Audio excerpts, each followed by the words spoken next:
ஐயனார் துணை சீரியல்ல இன்னைக்கு எபிசோட்ல நிலா மாமனார மிரட்டி உருட்டுறது தான் ஹைலைட். வாசல்ல படுத்திருந்த நடேசனை உள்ள வாங்கன்னு அதட்டி கூட்டிட்டு போறாங்க.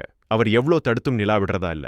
நடேசன் வச்சிருந்த அந்த அழுக்கு தலையணைய பார்த்ததும் நிலாவுக்கு கோபம் வந்துருச்சு.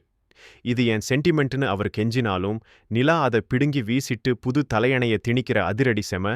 ராத்திரி நேரம் சோழன் கிட்ட நாளைக்கு கோர்ட்டுக்கு வரணும், விவாகரத்து விசாரணை இருக்குன்னு நிலா ஞாபகப்படுத்துறாங்க. சோழன் இது தேவையான்னு தயங்கினாலும் நிலா தன் முடிவுல உறுதியா இருக்காங்க. தூக்கம் வராம சோழன் தவிக்க தம்பிகளோட லூட்டி தாங்கல. பாண்டியன் வானதிக்கும் பல்லவன் போர்வைய போத்திட்டும் மெசேஜ் பண்றத பார்த்து எல்லாரும் ஜோடியா இருக்காங்க, நாம மட்டும் தனியா இருக்கோம்னு சோழன் புலம்புறான். நள்ளிரவுல நிலா வேலை பார்க்க அவளுக்கு டீ போட்டு தர சோழன் ஆசைப்படுறான்.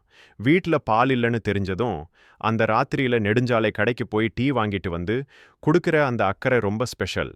மறுநாள் கோர்ட்ல நீதிபதி கேட்டும் 2 பேரும் விவாகரத்து வேணும்னு பிடிவாதமா நிக்கிறாங்க. இதனால நீதிபதி அவங்கள 2ஆம் கட்ட கவுன்சிலிங் போக சொல்லி உத்தரவு போடுறாரு. வெளியில வந்ததும் நிலா ஆசைப்பட்டதால தான் நான் சம்மதிச்சேன்னு சோழன் சேரன் கிட்ட சொல்றது மனச உருக்குது. அவ்வளோ அக்கறை காட்டுற சோழனை நிலா ஏன் பிரிய நினைக்கிறாங்க? இந்த விவாகரத்து நடக்குமா? கமெண்ட்ல சொல்லுங்க.